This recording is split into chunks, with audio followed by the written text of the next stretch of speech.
The rain hammered against the windows of our small cottage in the Cotswolds, mirroring the storm brewing inside me. For 20 years, Imogen and I had built a life here, a life I thought was filled with love and mutual respect. I am Barnaby, a 46-year-old IT consultant, and until recently I believed I had it all: a beautiful home, a fulfilling career, and a wife who was my best friend and soulmate. It started subtly, almost imperceptibly. Imogen, a talented graphic designer, began working longer hours, citing increased demands from her clients. I didn't think much of it at first. We both understood the pressures of our respective careers. But then came the late-night phone calls, whispered conversations she'd quickly end when I entered the room, and the increasingly frequent business trips to London. Her explanations were vague, her demeanor distant. I chalked it up to stress, trying to be supportive, offering to take on more of the household chores, planning romantic dinners to reconnect. But the distance only grew wider, a chasm forming between us that I couldn't bridge. Her once warm and affectionate touch became perfunctory. Her eyes, once filled with love, now held a guarded look I couldn't decipher. The first real crack appeared during our anniversary dinner. We were at the Wild Rabbit, our favorite gastropub in Chipping Norton. I had booked a table weeks in advance, envisioning a night of reminiscing about our journey together, reaffirming our love. But Imogen seemed distracted, constantly checking her phone under the table. "Everything all right, love?" I asked, reaching for her hand. She flinched slightly, pulling her hand away. "Just work," she said, her voice strained. "A client emergency." I tried to ignore the knot forming in my stomach. I wanted to believe her, but her eyes wouldn't meet mine. The rest of the evening was a blur of forced smiles and awkward silences. We barely touched our food, the celebratory atmosphere replaced by an unsettling tension. That night I couldn't sleep. Imogen lay beside me, her back turned, her breathing shallow. I tossed and turned, my mind racing, replaying the events of the past few months, searching for answers, for reassurance that I was wrong, that my fears were unfounded.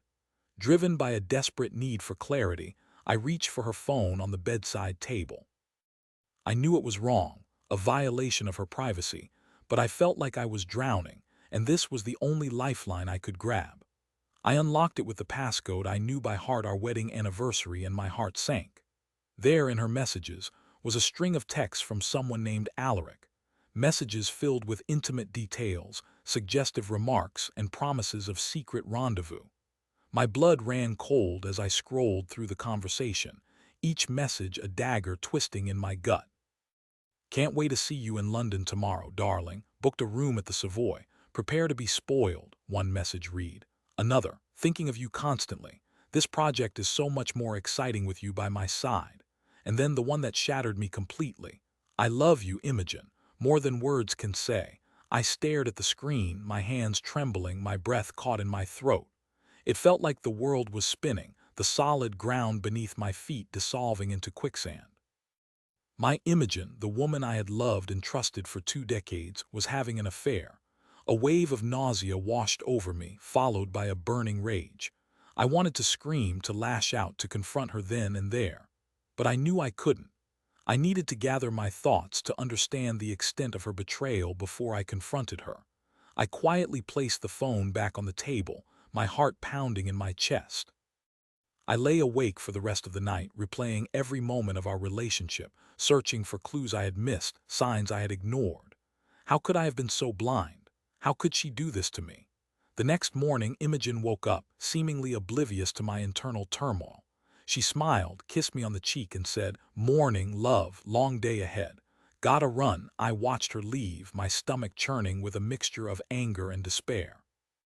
I couldn't let her go to London to meet Alaric to continue this charade. I had to confront her, to demand answers, to understand why she had betrayed me so deeply. I called in sick to work, telling my boss I was feeling unwell. I couldn't focus on spreadsheets and code when my entire world was crumbling around me. Instead, I spent the morning pacing the cottage, rehearsing what I would say to Imogen, trying to control the rage that threatened to consume me.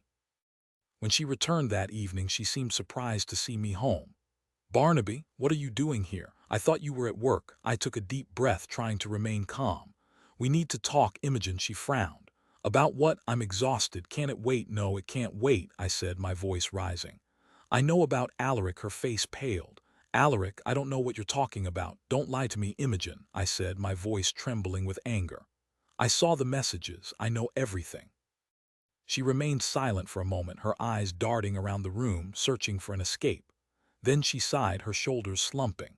Okay, fine, so what? Her lack of remorse stunned me. So what? So you've been having an affair behind my back. You've been lying to me for months. How could you do this to me, Imogen? To us? Don't act so surprised, Barnaby, she said, her voice cold. You haven't exactly been the most exciting husband lately. Her words hit me like a physical blow. What are you talking about? I've always been there for you. I've supported your career. I've loved you unconditionally. Loved me, she scoffed. You've smothered me, Barnaby. You're so predictable, so boring. I needed something more, something exciting. Alaric makes me feel alive. I stared at her, speechless, my heart shattering into a million pieces. The woman I thought I knew, the woman I had shared my life with, was a stranger to me. So that's it, I said, my voice barely a whisper. You're just going to throw away 20 years of marriage for some fling with this Alaric. It's not just a fling, Barnaby, she said, her voice hardening. I'm in love with him. I want to be with him. Then go, I said, my voice filled with a pain I had never known before. Get out of my house. Get out of my life. She didn't hesitate. She grabbed her suitcase, packed a few belongings, and walked out the door without a backward glance. I stood there watching her leave, the rain still pounding against the windows, the storm inside me raging even more fiercely. The days that followed were a blur of grief, anger, and disbelief. I couldn't eat, I couldn't sleep, I couldn't function. I felt like a part of me had died, leaving a gaping hole in my soul.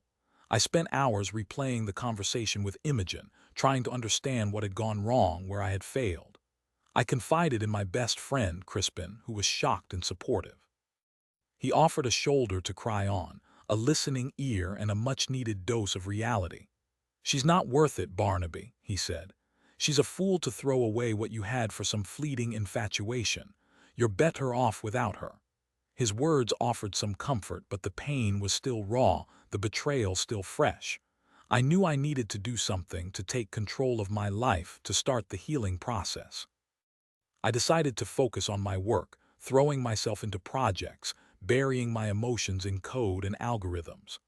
I also started seeing a therapist, a kind and understanding woman named Bront, who helped me process my emotions, understand my anger, and begin to rebuild my self-esteem. She encouraged me to focus on myself, to rediscover my passions, to create a new life for myself, one that was not defined by my relationship with Imogen. As the weeks turned into months, I started to feel a glimmer of hope. The pain didn't disappear entirely, but it became more manageable, less consuming. I started to enjoy things again, to reconnect with friends, to pursue hobbies I had neglected during my marriage. I joined a hiking club, started taking pottery classes, and even tried online dating, albeit with trepidation. One evening, about 6 months after Imogen left, I received a phone call from an unknown number. I hesitated before answering, my heart pounding in my chest. "Hello," I said cautiously. "Barnaby, it's Imogen." Her voice was weak, barely audible. I felt a surge of anger followed by a strange sense of curiosity. "What do you want, Imogen? I need your help," she said, her voice trembling. "I've made a terrible mistake." I remained silent, waiting for her to continue. "Alaric left me," she said, her voice breaking. "He said he never really loved me, that I was just a distraction. He's gone back to his wife and I have nothing." I felt a flicker of satisfaction, a sense of karmic justice, but it was quickly replaced by a wave of sadness. Despite everything, I couldn't help but feel sorry for her. "I'm sorry to hear that, Imogen," I said, my voice surprisingly calm. "I know I hurt you, Barnaby," she said, her voice filled with remorse. "I know I don't deserve your forgiveness, but I'm begging you, please, can you help me? I have nowhere else to go." I hesitated. Part of me wanted to slam the phone down, to tell her to suffer the consequences of her actions. But another part of me, the part that still remembered the love we had shared, couldn't bring myself to abandon her completely. "Where are you, Imogen?" I asked. She told me she was at a cheap motel in Oxford, penniless and alone. I told her I would come to see her in the morning. The next day I drove to Oxford, my mind filled with conflicting emotions. I didn't know what I would say to her, what I would do, but I knew I couldn't leave her to fend for herself. I found her in a dingy room, looking pale, and she was a shadow of the woman I had once known, her eyes devoid of the spark that had once captivated me. "Barnaby," she said, her voice barely a whisper. She rushed towards me, throwing her arms around me, sobbing uncontrollably. I held her for a moment, feeling a strange mixture of pity and disgust. Then I gently pulled away. "I can't take you back, Imogen," I said, my voice firm. "I can't forget what you did. I can't trust you again." She nodded, her eyes filled with tears. "I understand," she said. "I don't expect you to. I just need help getting back on my feet." I told her I would help her find a place to live, get a job, and start rebuilding her life. But I made it clear that it was strictly as a friend, nothing more. Over the next few months, I kept my promise.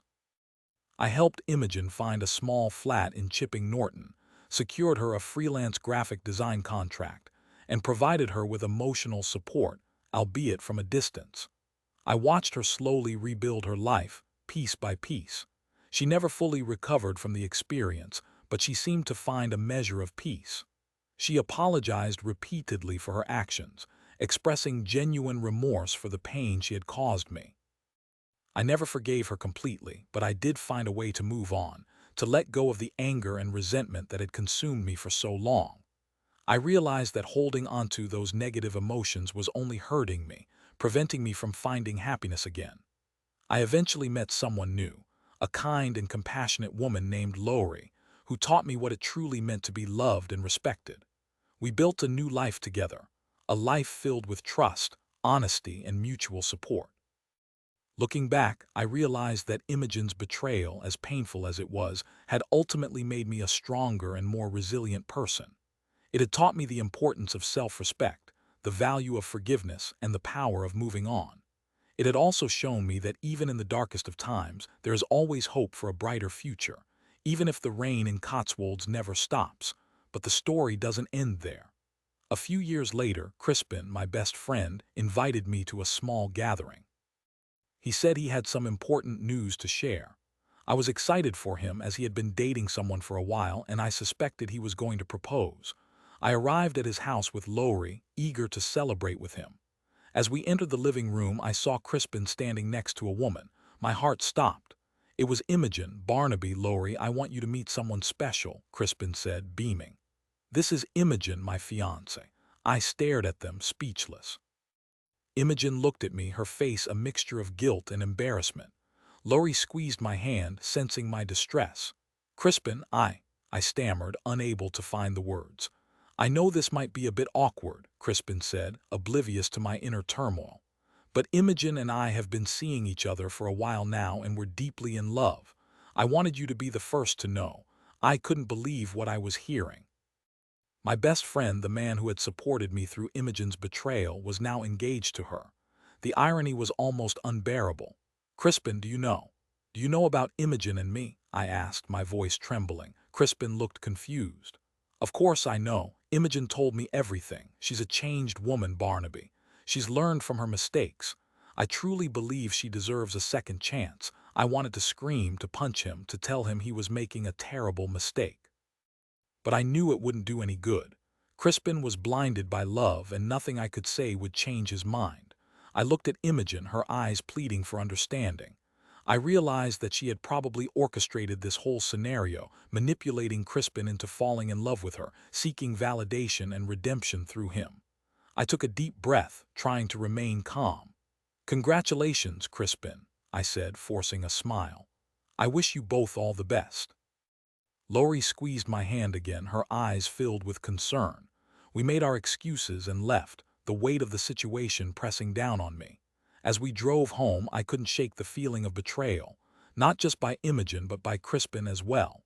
He had known how much Imogen had hurt me, yet he had chosen to pursue a relationship with her anyway. It felt like a slap in the face, a complete disregard for my feelings. I didn't speak to Crispin for months after that. I couldn't bring myself to forgive him for his insensitivity. I felt like he had chosen Imogen over me, that he had valued her happiness more than our friendship.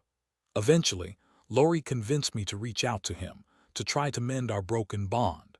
She reminded me that Crispin had always been a good friend, that he had probably acted out of love and a desire to help Imogen. I reluctantly agreed, and we met for coffee a few weeks later. The conversation was awkward at first, but we eventually managed to clear the air. Crispin apologized for hurting me, explaining that he had genuinely believed Imogen had changed, that she deserved a chance at happiness. I accepted his apology, but I knew that our friendship would never be the same. The trust had been broken, the bond weakened.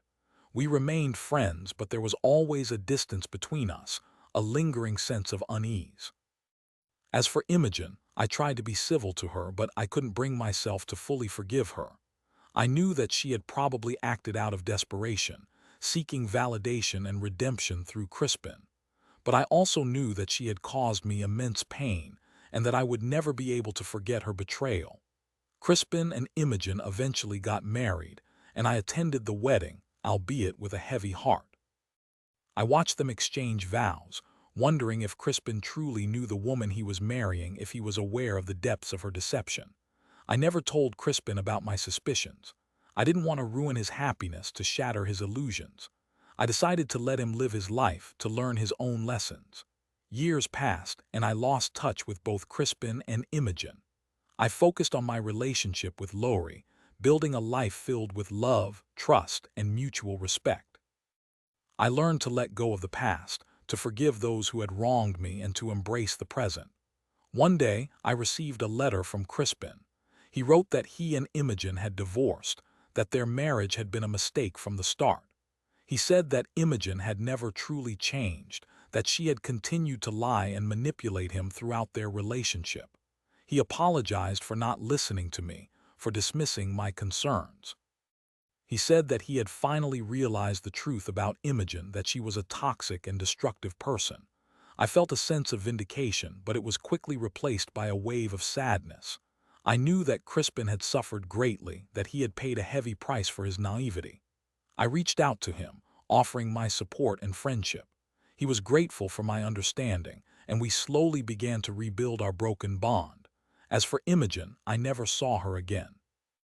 I heard through mutual acquaintances that she had moved to London, where she was working as a freelance graphic designer. I didn't know if she had ever found happiness, if she had ever learned from her mistakes. But I hoped that she had finally found a way to heal and to live a more honest and fulfilling life. My story is a cautionary tale about the devastating consequences of betrayal, the importance of self-respect, and the power of forgiveness. It's a reminder that even in the face of immense pain, it is possible to heal, to move on, and to find happiness again. And that sometimes, the people closest to you can be the ones who hurt you the most. And sometimes, karma takes its own sweet time to arrive, but it always does.